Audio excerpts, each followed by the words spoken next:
Dashing through the snow in a one-horse open sleigh. O'er the fields we go, laughing all the way. Bells on bobtails ring, making spirits bright. Oh, what fun it is to sing in a sleighing song tonight. Sleighing song? That sounds like chopping people's heads off. More putrid meat than jingle bells. This is the Drunk Duck Quackcast. I'm Ozone Ocean. And Merry Christmas from Drunk Duck and the Quackcast crew. Okay, here's the Quackcast.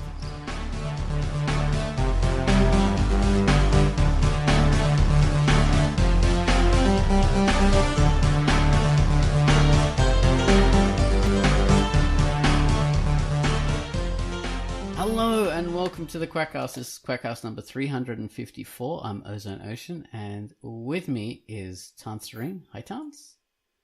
Hello. And Pitface. Hi, Pitsy. Hello. So we're all here.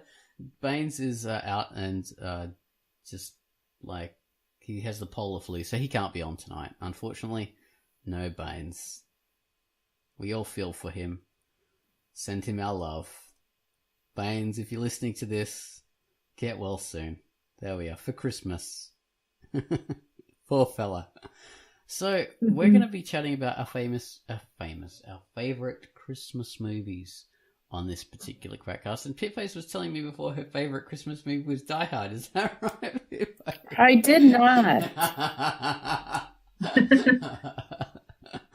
No, she said. Definitely not. No. I'm lying there, as I frequently do. It's not that I don't like Die Hard. I'm not trendy enough to consider it a Christmas movie, I guess. I don't care. If you want to think it's a Christmas movie, who am I to judge you? I don't even care. Yes, care. Die Hard 1 and Die Hard 2, they both happen during Christmas. That's something I remember from them, yeah. Not that I consider them Christmas movies myself. So, before we do that, we have to get into the feature and the featured music. So the featured comic is something Kawhi did, and it's called Secret of the Woods. Secret of the Woods. So take it away, Kawhi, with the Secret of the Wood. Hello, this is Kawhi Dagakse, and the feature I've selected for this week is Secret of the Woods by Eng Herd, and it is rated E for everyone. Annie and Danielle have been best friends since the day Danielle defended Annie from a group of bullies at the sandbox. The two girls have grown up and grown really close, with Annie harboring a secret that she has not brought up to Danielle. After learning about Danielle's newest job opportunity across the pond, Annie is determined to have another adventure for old time's sake with her best friend, and the two find themselves camping in the middle of a snow-covered forest. They are about to experience something much scarier than 10-year-old bullies.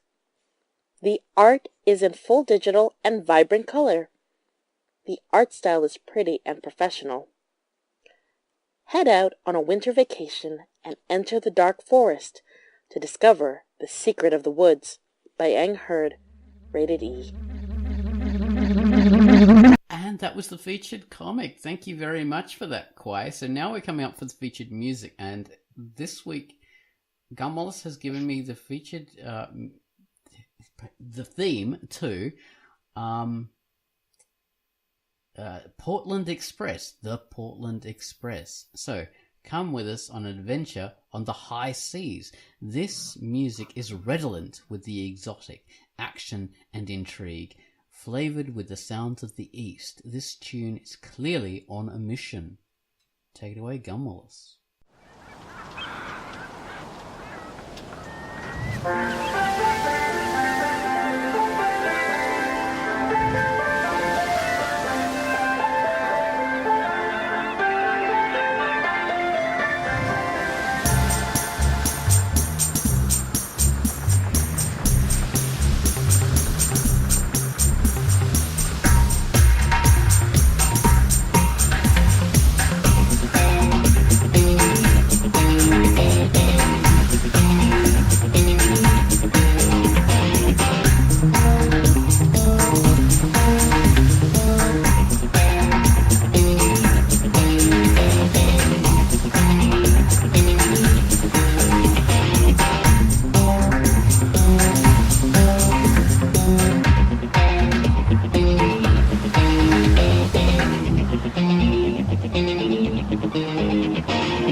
And that was our music from Gumwallis, The Portland Express, which is a comic by Roger Wilbanks, rated M. So enjoy the comic while you listen to the music. It's about pirates and all sorts of stuff like that. So it's very cool. Okay, thank you very much for that, Gumwallis. Now, Christmas movies. Guys, what are your favourite Christmas movies? Do you have any at all? Do you despise Christmas movies, or what? I have a few. I mean, I like a selection. But it's boring though, because I like a couple of versions of A Christmas Carol. Oh yeah, the Dickens story. Yes. And I actually like the one that was done in CG animation with what's his name? The guy who played the mask. Jim Carrey. Yes, and Jim Carrey is basically featured in that. I like that version a lot. Okay. And I also like It's a Wonderful Life. Oh yeah, the old Jimmy Stewart one. Yes, black and white. I prefer it black and white. Yeah. And I also like The Nativity Story, which is relatively recent. Go look it up. I think it's. Let me see. 2006. Did you say? Mm-hmm. Okay. Interesting. So is that about the nativity, the whole three wise men and all that kind of stuff, or? Yes. But okay. It's given in I'm going to just give you the IMDb for that. Interesting. No, that's not it. Why didn't it copy and paste? Come on. Snowy Road, so you interpret this as a movie. Yes. So the idea there is that it's more like a period piece. It feels more realistic and less fairy tale-ish in a sense. And it focuses a lot on Mary and Joseph and the journey that they take. And there's a big part of the movie is the journey to Bethlehem, more than the birth of Jesus. And I really like that. I like the interaction, and I like the social ramifications that it entails, because we have a teenage girl, unmarried, that is pregnant, and the fiancé is not the father. So what now? And okay. It offsets a lot the relationship that she had, at least in this interpretation, with Joseph, and how Joseph handles all these things. Yeah. And I really like it. All right, so it treats it as a realistic kind of, a drama kind of situation. Interesting. Mm-hmm. It's very unusual. Normally, I'm carrying the Christ child, the Son of God. Oh, we should all revere you because of that. This holy situation. Yeah, no. And we must talk very slowly and very portentously about the great thing that will happen. Yes, very pompously. You are carrying the Son of God. Oh, God.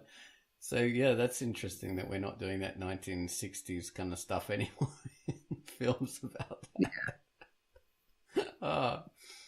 Well, for my favorite Christmas movies, I've just been having a think. There's The Christmas Story, of course, which is a lot of people love that, with the leg lamp and you're going to shoot your eye out with that thing and all that kind of typical stuff, tongue frozen onto the lamppost and all that fun stuff. I've never actually watched that at Christmas, but that's a fun Christmas film because it's reminiscences of a bygone age. So you get that, that old-fashioned kind of stuff. which is, a lot of fun. So I like that. And he's like, yeah, that's a lot of fun. Another Christmas film I like is, Home Alone. Home Alone, one of the Home Alones, or both of them. Or just three, I can't remember. I think there's a Home Alone where it has something to do with Christmas, and that was enjoyable. Yeah, I think both. I think 1 and 2 both take place during Christmas, but 2 is the one where he gets stuck in New York, and one, of course, is the original where he's stuck at home. Yeah, you're right. I think the second one's the one I think about as being more Christmassy because he's out in the snow a lot, out in the streets or whatever. I think from memory, I think something more Christmassy happens in that one. I don't know. And when Quai mentioned A Christmas Story, Scrooged, of course, which is a fantastic film. That brung to my mind. So that's the 1980s interpretation of A Christmas Story with Bill Murray as being... Not of Christmas Carol. Yeah, that's it. The Christmas Carol. Sorry. If every other movie didn't have the word Christmas in the title, it wouldn't be as confusing. Yes. It all blends into one. Christmas this, Christmas that.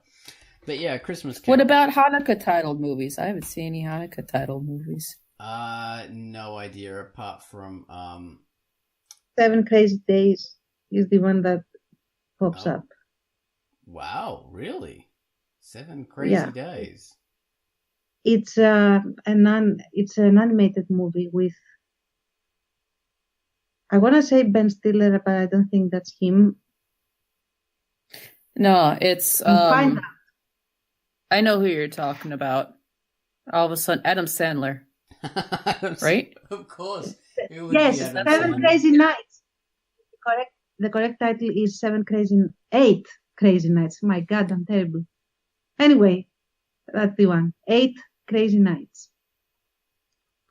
One night for each little candle of the menorah, I suppose. Never watched that movie. Suppose. Get your dreidels out. I watched it. It's not terrible. It's not terrible. It's Adam Sandler film, so... the main character, I think the problem is with the main character because he is a douchebag until the very end. Like, he doesn't just start off as a douchebag and then he has a development arc and he becomes human. He stays a troll. Oh, God. So I think that was the problem. And he has this grandpa who speaks in a super annoying voice, like, hello, I always speak like this all the time. Oh, jeez. And it's like a drill through your eardrums, like every time he talks. So these are my problems with the movie. Otherwise, it's actually pretty interesting. Oh, I see from the artwork of the main character, who's probably Adam Sandler. He dresses the way Adam Sandler does too, in his crap kind of shit clothes that Adam Sandler always wears now. Which, I don't know why. Adam Sandler used to be such a, it was a bit of a fun character actor. But then he just played himself in everything he did. And he wears, his characters wear shit clothes, just like he does. He became too Adam Sandler-y. Precisely. Yeah. He's like a caricature of himself. And that kind of stuff is never, it loses its novelty then and just becomes something that gets pressed in your face that you're supposed to like because it's popular. We're too fucking hip for that shit, aren't we? But yeah, he does do shit films now. I do think that now the popular thing is to hate Adam Sandler, so we're not. So we are mainstream. Yeah, and now now many people hate him. Now you have all the people come out who love him and say, yeah, he's actually really good for comedians because he has them all in his film. Yeah, he has them in his film because they're his friends, and he doesn't make good films because he has his bloody friends in his films. That's why. But truthfully, he's always been a bit... No, I used to like his films back when he was doing Happy Gilmore. That was fun. Waterboy was pretty shit, actually. Though a lot of people loved that one. Wedding Singer, that was not bad. Don't Mess with the Zohan, that was awesome. Don't Mess with the Zohan's a fantastic film. But we're not talking about Adam Sandler here. We're talking about Christmas movies. So, Pip, what are your... so Die Hard is off the list, basically. You know what? I'm going to retract that, at least for myself. Or, not for myself, but technically, because I'm sitting here, I'm trying to say in my head, like, all right, what qualifies as a Christmas movie? Does it have to have an explicit Christmas theme? But I don't know if all Christmas movies have that. Like, for instance, Home Alone, we were talking about. And so, I guess it's just anything that if you want to watch it around the holidays and it just for some reason brings out that time of year for you, and it for some reason, because we all get movies that we want to watch at certain times of the year when certain things roll around. And if that's one of yours, then, that makes it a Christmas movie, I guess. You know what I mean? Like, it doesn't have to blatantly be about Christmas, but I guess the thing that makes me complain is that I see so many people saying it and sounding like they're trying to be like about it. By saying it, like my favorite Christmas movie's Die Hard. Bet you didn't see that coming. Like, dude, yeah. I got worse things to worry about. But off of that tangent, I think Christmas Story is definitely my favorite, and I know it's been seen over and over again. God, I remember back home, they'd always have a channel that they dedicated to playing it 24 hours a day once Christmas got closer. And so, everybody's seen it too much, but at the same time, though, I love it for those exact reasons that you had mentioned earlier, is that there are scenes in it that are so nostalgic, at least for our people who grew up in our culture, and that just you watch it and you go like, yeah, like I remember shit like that, and the dynamics in the family and stuff, and it's just fun. It's just got lots of fun little things in it, and it's interesting. And it's a good. I remember one year. Yeah, I remember one year when I was on my own for Christmas. My mom had to fly back home, and there wasn't enough money for all of us to go, so I stayed behind, and I actually did drive out to the Chinese buffet nearby. So I think about that all the time when I watch it.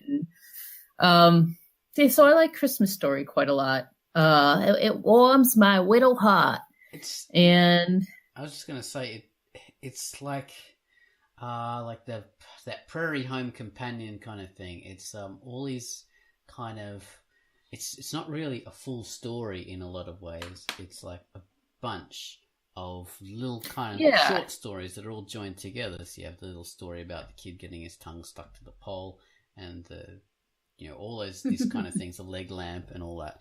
All these funny little things all joined together, and they're like little stories from a small town, reminiscences of this guy's early childhood that make it even more human and more relatable because of that.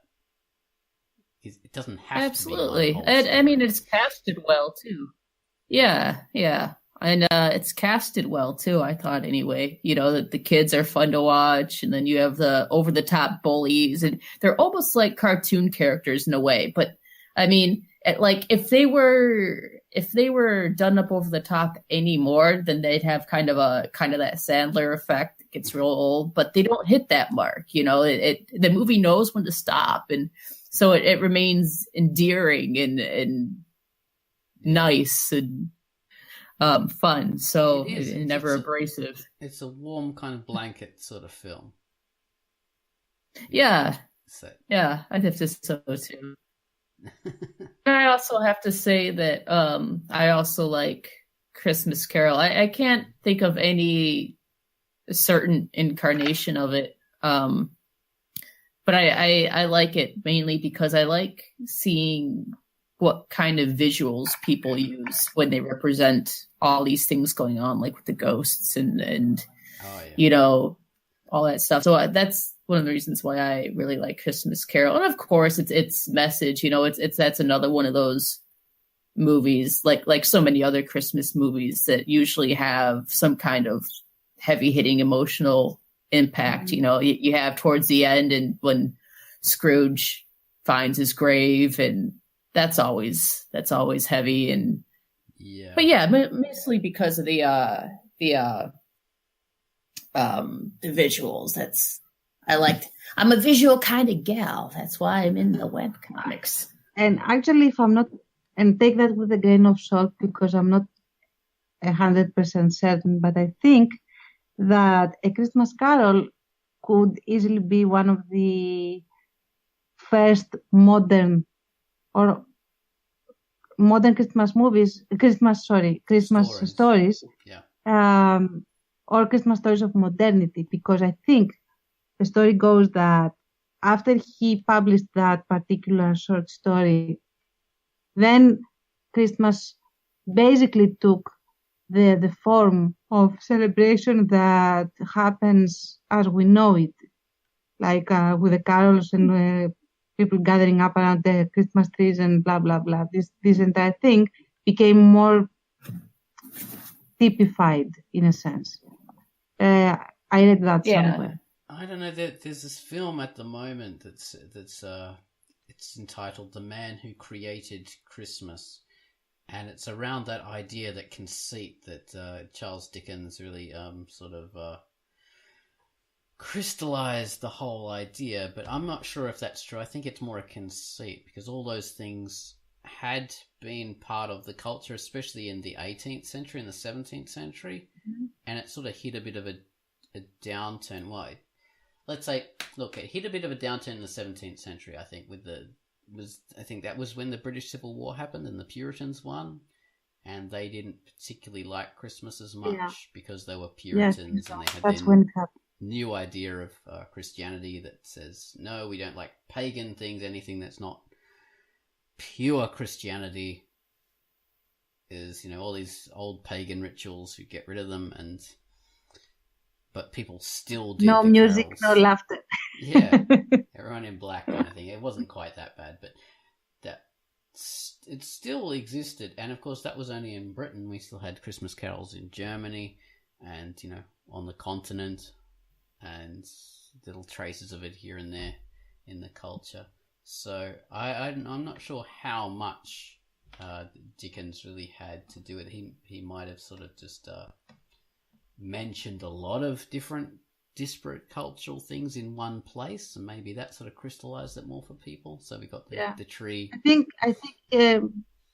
Well, no, the Greek way of celebrating Christmas is the traditional Greek way. I mean, like all Greek and no ideas brought in from abroad is quite different on how it's supposed to be celebrated. And we didn't have Christmas trees, for example. And we didn't have this idea of going around with the carolers as they are depicted, you know, adults going from place to place. And I mean, that didn't happen.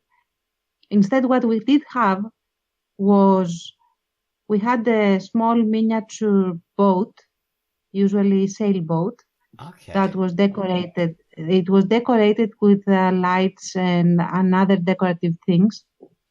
And the kids would take that boat from house to house, and they would sing a single carol, which is very specific. It's still done today, and it basically announces that Christ is born.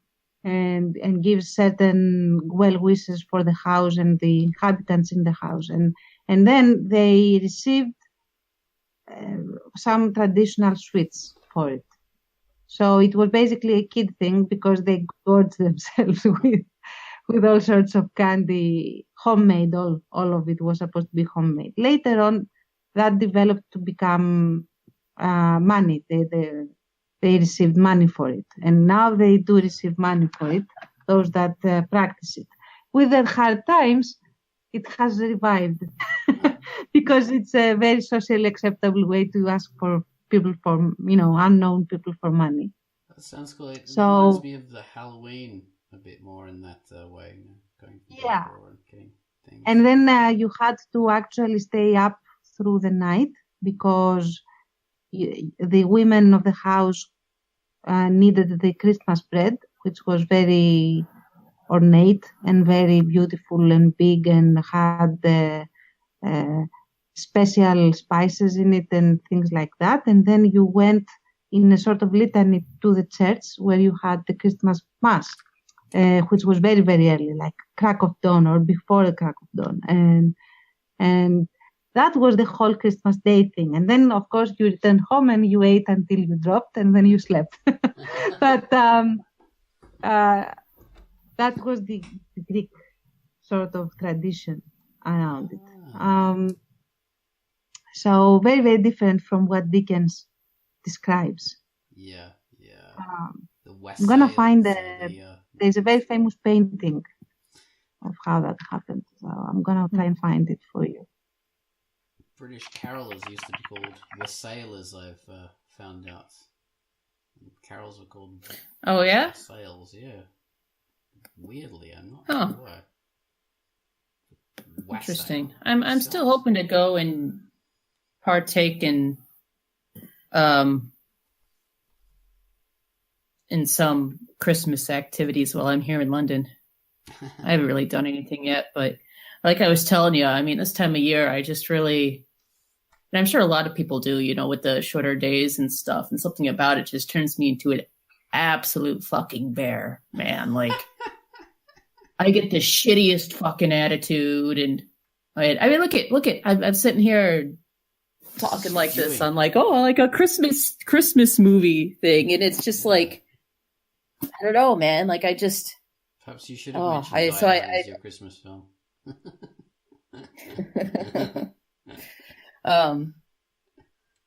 But then again, it's Christmas movies maybe help wedge you out of that kind of thing, at least for a little bit, because like the other day I had one of my classmates over from Austria, and so they have pretty much kind of the same kind of Christmas thing that we do. They do a few things differently, and so I invited her over, and we had a 2-person Christmas party because we're losers, and we watched Christmas Story, and we watched Nightmare Before Christmas as well. And she had never seen Christmas Story before, so it was fun kind of seeing her reaction to it and stuff. And that, the kind of things she didn't really get, it didn't transfer to her culture so much, and things that made her laugh. And so she seemed to really like it too. But she brought me over Austrian beer, and I tried to make eggnog, which is big in the States, but I messed it up, and it came out like flan, which was still good, but it's not what I intended. And it's just something like the little, like that in itself, when I look back at it, is almost like Christmas movie-y, because it's like, here I am, like the kind of Scrooge character, like, get out of my way. And then like, just like little tiny magical moments like that happen. And it makes me not be an asshole so much for a little while. Like you got to get that Christmas magic a little bit. And so I think that's one of the things that happens when watching so many of these Christmas movies and stuff. Oh, it does. It forces you to be cheerful. Well, it doesn't force you to be. It encourages you to get a bit of the so-called Christmas spirit, which I used to hate that when I was little. In all these films, found the Christmas spirit. I used to think, I know, "Well, it's it's the so Christmas-" cheesy, it's so hokey, but But damn it. it's more an adult thing, because as a child, you don't need any Christmas spirit. You already like Christmas, but as an adult... You're getting toys. Exactly. It's ridiculous, but as an adult, that does have more meaning to you because you don't care about the toys anymore. And presents aren't even that big a thing to an adult, but the feeling, good and being happy and all that kind of stuff, that does have more meaning. So yeah, there's a difference. For instance, I think one of the things that has me a little bit crabby, aside from, like I said, just the time shift and stuff like that, is I'm not seeing my family for Christmas. Yeah. And I mean, usually that should be all right. That's happened before, but I don't know. I think it's compounded with, as much as I do like being here, and I'm glad that I am here, I miss my family. I miss my cat. And when times of year like this roll around, when there's so many family-oriented things going on, I can't even go and hang decorations with my mom or anything like that. And so it's it kind of exacerbates it a little bit as well sometimes. Yeah. Almost like I think what Halloween does to single people, you get it. We're in love. Just fuck off. We don't care. Valentine's Day. So yeah, Valentine's Day. I know what you mean. Yeah. It's it rubs it in, rubs your face in it, that kind of thing. Yeah, this is family time, but not for you. Yeah, very much so, because it's more a family thing than anything else. Did you have the same thing for Thanksgiving, though? Yeah, but it wasn't so bad, because the archaeology department, a bunch of students got together and had a little makeshift Thanksgiving that was pretty fun. And I do have my step sister doesn't live far from here, so it turns out I am going to go over there. But it's so that's good. Then I'm looking forward to that now. But for a while it was just not getting to me so much. But like I said, it was just kind of exacerbating my already kind of shitty mood. Yeah. So. But, so how we should work to cheer you up a little bit then? Yes. Oh no! Don't do that. Don't do that, because Christmas bells. I know what kind of curmudgeon I am, and I hurt those I love. So stay far away. Oh my god, that's a beautiful boat, Tance. The stick boat that these people have made. I wonder if it floated. Probably does, because then in this particular city in drama, they float them in the river or in the seaside, actually. So that probably does float.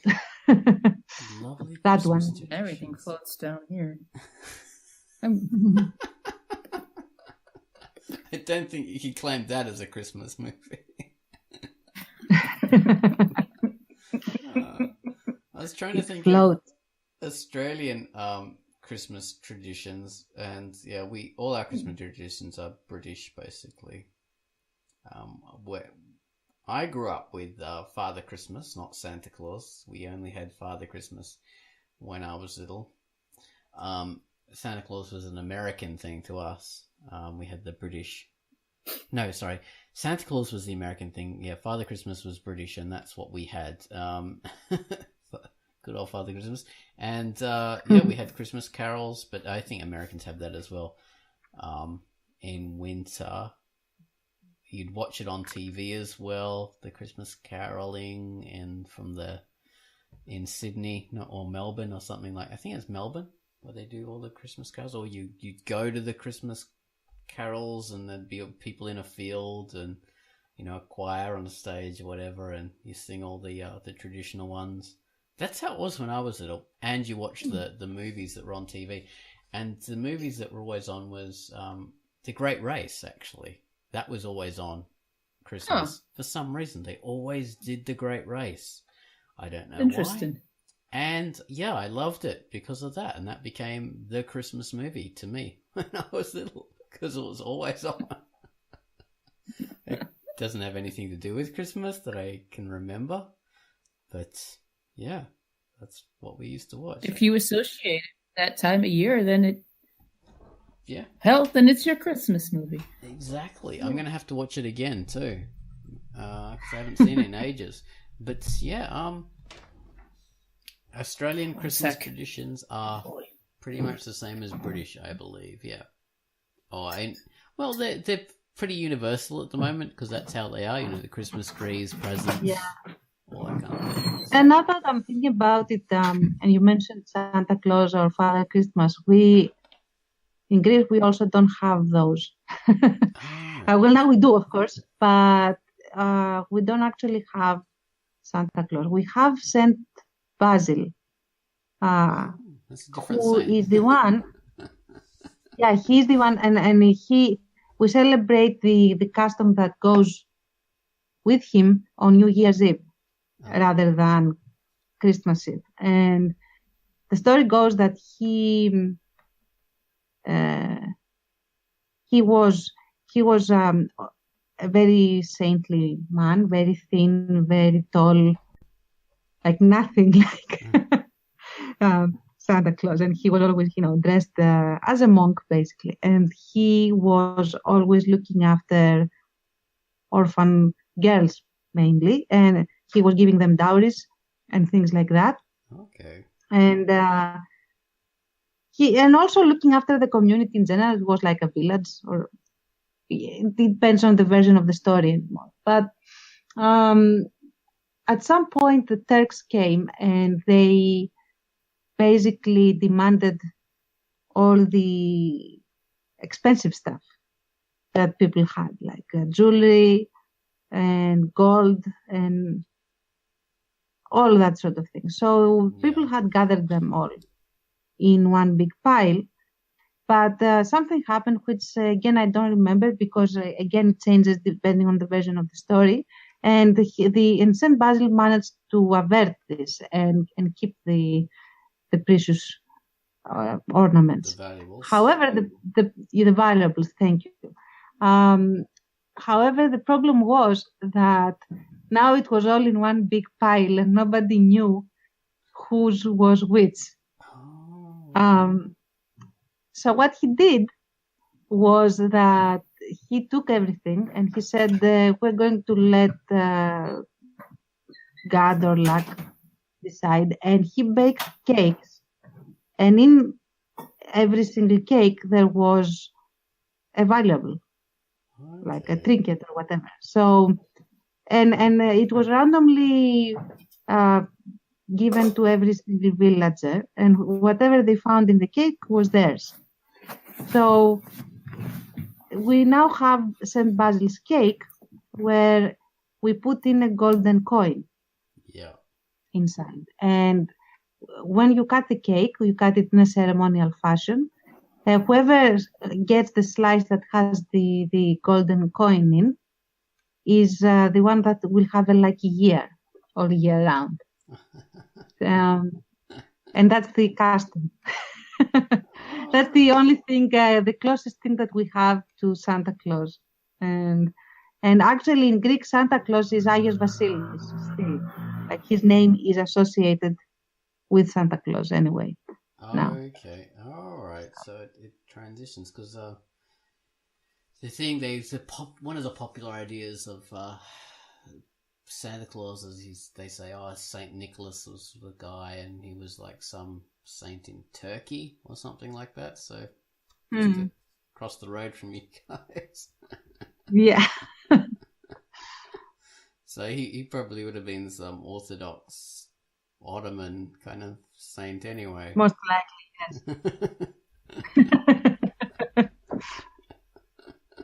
So yeah, it's all related. But yeah, Basil. So does he have anything to do with Basil and Without Moonlight, or is that just coincidence? No, that's coincidence. That actually is coincidence. Spoiler Just alert! chose Basil. Spoiler. He No, comes no. back. Basil's name is Basil because I don't know what I wanted a name that is frequent among Greeks, Yeah. but not George, Nick, and Costas. Costas. That are the trifecta of frequent, ridiculously frequently used Greek male name. Greek names. So I didn't want that Yeah. frequent. It's like all the fishermen in Fremantle here. They used to be called Costas or Nick, or something like that. Yeah. Or Giorgio or something. Yeah. It's very common.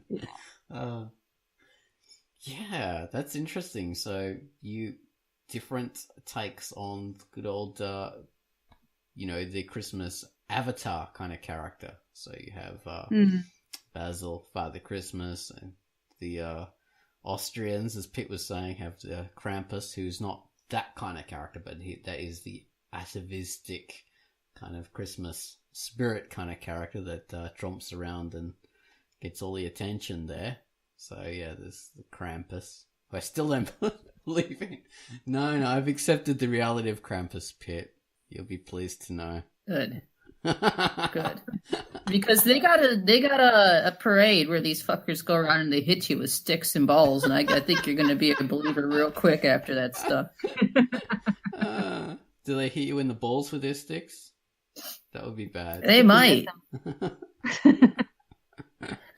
That would be bad. It actually makes me want to talk about the dark side of Christmas. Like there is always a side that is occult, more horror-oriented in a sense, more creepy or scary or things like that. I mean, well, like Krampus.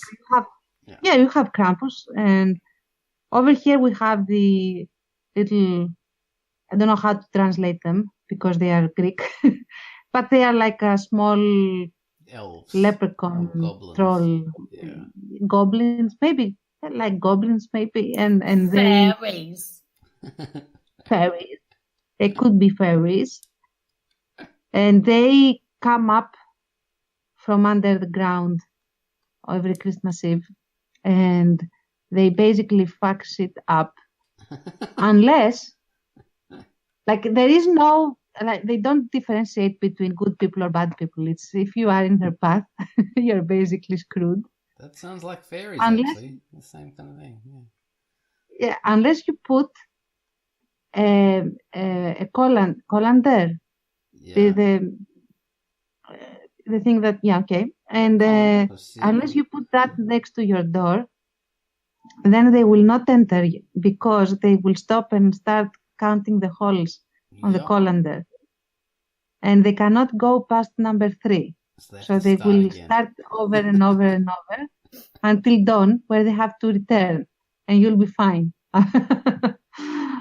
So that does sound like fairies. They're very kind of similar culture. Maybe that comes from the I don't know, similar cultural kind of thing, because fairies are like, if you put iron or something like that, you can fuse them with berries, like turn your socks inside out or something like that, and they go crazy. Yeah, they got like that chaotic nature. You have to do stuff that doesn't make sense in order to combat them. I love those stories. Yeah, those are my favorite things, because those like hint at bizarre cultural things that are even older than the Christmas traditions, possibly. I don't know, maybe it just seems that way. Yeah.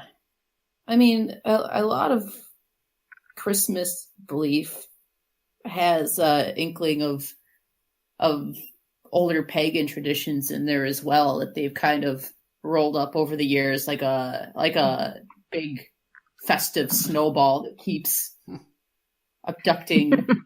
abducting, but including other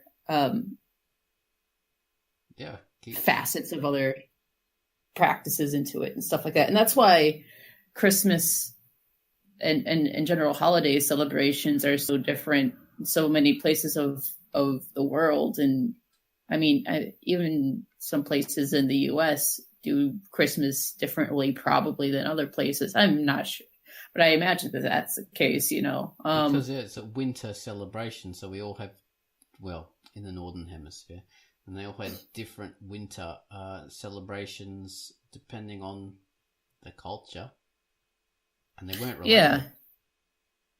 Yeah. They're just related. Because this is really close to when the solstice tends to be as well. Like the solstice was just yesterday, I think, and the winter solstice is something that's big in so many cultures that Christmas is also kind of in that mix, I guess. I don't know how I'm afraid to talk about it much because I don't legitimately know about a lot about Christmas past and stuff like that. But I mean, there's things that I've read on Facebook, that kind of dumb shit. So yeah. Well, there's a lot of confusion and stuff. One thing that annoys me is when people go, "Oh, but Christmas is just for Christians, and it's not fair of us to impose on other people and blah blah." It's not really at all. Christmas is not. It transcends that. Christmas is like a cultural kind of just holiday that we enjoy, and it doesn't have to be related to religion at all. And as we said before, it wasn't. Religion was a way of preserving it because it adopted it, but it's not really specifically a religious thing. It's more a secular kind of thing. And it has incorporated a lot of different traditions from all over the world that weren't necessarily Christian, and other people have taken it on. I mean, in Asian countries like Japan and China, all over the place, they celebrate Christmas, and they're not Christian cultures. They take it on because it's a commercial. Some parts of them holiday. Do. Yeah. I was talking to my Chinese roommates, and they're asking me what I was going to go do if I was going home for Christmas. I said, "Oh no," because they're staying too, obviously. And I said, "What are you guys doing over Christmas break?" And they said, "Well, we don't really do the whole Christmas thing, but then they offered me some dumplings that they had made, and apparently it was some kind of dumpling day celebration that was going on. So that was some kind of thing that they had that I mean, I say that because it's so close to Christmas that I make that relation. But I think I felt, and I don't know what exactly you do on dumpling day, but it was so, I had that kind of Christmassy warmth because, I just walked in the kitchen and they were sitting there eating, and they turned around and they were offering to share, what they made with me, and they were welcoming me in to share it with them. And that was kind of that whole Christmas spirit I felt, that Christmas special magic that, bring people in. It doesn't matter about your differences. It shouldn't matter about your differences. And if you are highlighting the differences, then you're missing, I don't know, what many of us would consider the point of the holiday. Yeah, you're excluding people rather than including, which is, that, as you say, that's a beautiful thing. Like, say, during the various cultural holidays that people have, say, Diwali, that the Hindus have, the celebration of the lights. When a Hindu person wishes me happy Diwali, I feel privileged. I feel like I'm included. This person has wished me a happy, day in their own culture, and they have bestowed that on me. And I feel, I'm privileged to be included in that. And same with Hanukkah or Ramadan. When a Muslim person wishes me, have a good Ramadan, I think, oh my God, that's such an amazing, lovely thing for them to say. Thank you so much for that. That they have seen fit to, not exclude me from that. They've brought me in, which is a marvelous thing. It's always such a beautiful thing to be able to do that with people, and it's an amazing feeling when people do that to you, I think. So, yeah. Absolutely. And I think it's also important, though. I mean, I don't think that there really is any kind of war on the holidays going on. I think where this kind of conversation comes from is a few people start saying stuff a little too loudly, like, oh, you shouldn't say Merry to Christmas to people, or like, oh, just like all sorts of stuff like that. And I think it gets blown way out of proportion. like an oversensitivity. But you also have to ask where it comes from. Like, it makes me kind of stop and wonder, is there some way that we kind of shove the holiday in someone else's face? Because that's the difference between when somebody wishes you those things. Christmas here in our culture is the dominant holiday. And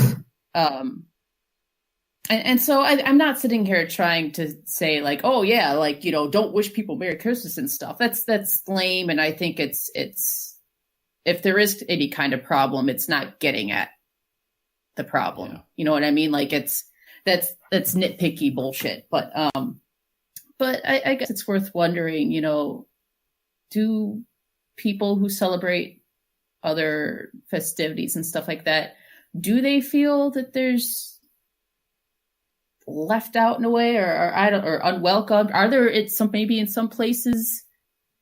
I'm sure there's some places that people who are a bit too old-fashioned in their ways maybe don't welcome other holidays, or people celebrating their main holidays and stuff like that. I'm not able to speak that well right now today because I'm just tired. But you can't really second guess it though, can you? You can't really think, am I going to second guess what? Second guess no. other people's reactions. Am I going to? Well, no, that's not what I'm saying. Am I going to do with this? Am I going to? Yeah, it's tricky. I think. Yeah, for sure. At least, I think it depends a lot in the context. In the context of how and where and when, in a sense. So yeah, like I'm thinking for a country like mine, where you have this vast and long tradition of homogeneity, basically, and this approach of, okay, this is the dominant culture, but we are okay with whatever it is that is your thing, while we are doing our thing. Just, don't butt in if you don't want to butt in a sense. So I think that at least for a Greek person, what they would consider problematic would be if the dominant culture is what it is and you don't want to partake, that's fine. But if you get the dominant culture imposing on you to do certain things that you don't ascribe to, then that would be a problem. If I'm making sense. Yeah. I might have. Well, yeah. Yes, you don't want to be proselytized to, or you don't want to be preached to. But on the other hand, especially if the dominant culture is also the host culture, at least over here. So if you basically diss the host culture, that is also considered very rude. So, which is actually why when Greeks migrate elsewhere, they consider themselves guests. So they will do whatever the culture spells that out. Okay, well, there are exceptions everywhere. They will go out of their way to be very respectful of the guest, of the host culture, whatever that is. So as long as in their own personal space and time, they can do whatever it is that they're doing. Which is another thing, and I digress, but I want to mention that when the big fat Greek wedding aired here, most people were offended and they didn't like it. Not because it showed like we have worse bumpkins than what was portrayed there. I mean, if you look at the right places, you will see a lot of extremes. But the thing is that there was this very shouty sort of imposition that was being projected in the interaction with the characters that were non-Greek that didn't come across very well. Like it was considered that it was crass and not representative of how your average Greek would behave Okay. abroad. So Yeah. so that was found to be offensive over here. It wasn't very very well received. All right. So small insight. In other countries where you don't have or you shouldn't, or it's not supposed to have a dominant culture, maybe that is more abrasive if something is dominant over others. Okay. I see what you mean. So if I don't know if there is a country like that, because everywhere has a dominant culture in some way. I mean, there, like, maybe say somewhere like America where it has been mollified somewhat by huge mixing of, say, they had the all Spanish people and a lot of French influence to the culture, so that mollified that British influence, that early British dominance has been undermined and has, changed into a different thing. So it's not so much one dominant culture. It's more a heterogeneous mix, slightly more, maybe. But then again, it's still, even in America, it's still very much that Protestantism is the main kind of thing. You have that Protestant Christians are a huge majority, even though, maybe it's only like 60%. It's still the largest majority group. So I think there's a dominant culture in every place. And people... I don't know. Now, Baines would be necessary here because I would guess that Canada is a little bit more more British. Has more non-dominant. What? Canada's more British than America. They're very British culture. Also, they got don't they speak? The French is squashed down into Quebec and nowhere else. And the rest of Canada really doesn't think that highly of Quebec because they're not really as inclusive as they could be. At least that's the impression I get from Baines and other Canadians. So, yeah, it's a weird kind of situation there. I'd love to go there and just see and experience the whole thing. But yeah, I think, Canada is, people are very proud, whichever region you come from. Well, Pete, you've been there. You can tell us. I can't, not enough to really tell you about anything in particular except for maybe poutine. I don't know. That's about as far as my knowledge goes. So, but I mean, if anything, I think this conversation shows you that even today, in this day and age, even holidays can be politicized. And I guess just kind of take that as you will. Maybe that's what happens when there's change. Maybe that's a necessary thing that has to happen sometimes, or there's so much going on in the world that everything feels that every aspect of life feels it. Or maybe it's, maybe it should be sacred and above that type of thing. I guess that's up for each individual person to figure out for themselves and see where they stand, but also, communicate with one another and try and understand one another's viewpoints. Because once we stop doing that, then you lose Christmas. Damn it! No, Yes. Oh, I like that. That's well done. That was the best expression. All right. On that note, we end the Quackcast. I think that's a good coda. Well, not coda. It's a good end to it. Fantastic. Yes, we've got to understand and listen and talk and not impose. That's the thing. All right. Happy Christmas, everyone, because this will come out just after on Boxing Day.